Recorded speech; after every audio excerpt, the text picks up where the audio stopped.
depuis 2 semaines, on parle énormément évidemment de télétravail. Le télétravail, même Vladimir Poutine s'y est mis, on l'a appris tout à l'heure en fin de matinée. Toutes les entreprises ont dû s'adapter. Qu'en est-il dans la fonction publique, Raphaël ?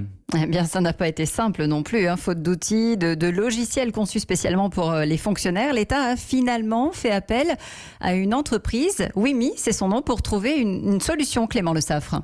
Spécialiste des solutions de travail à distance, Wimi a sans doute relevé son plus gros challenge. En 10 jours, cette entreprise française a dû mettre au télétravail plusieurs millions de fonctionnaires. Un défi pour le moins complexe puisque, par exemple, seulement 5% des agents des ministères pratiquaient le télétravail avant la crise du coronavirus.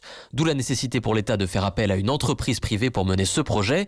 Wimi, qui travaillait déjà avec des administrations, a donc développé l'application Plano. Antoine Dubosc est le président de Wimi. WhatsApp ou Skype, il n'y a pas ni les niveaux de sécurité, ni les niveaux de gestion de la confidentialité. En matière de cybersécurité, ça pose tout un ensemble de défis auxquels on est bien obligé de répondre aujourd'hui un petit peu dans l'urgence. Plano a été conçu spécifiquement pour que les agents publics puissent en sécurité travailler sur des projets. Avec Plano, les fonctionnaires peuvent donc discuter par message ou par visioconférence, partager et stocker des documents, organiser les équipes autour de projets, le tout dans un environnement sécurisé. Ce sont les fonctionnaires qui doivent demander un compte.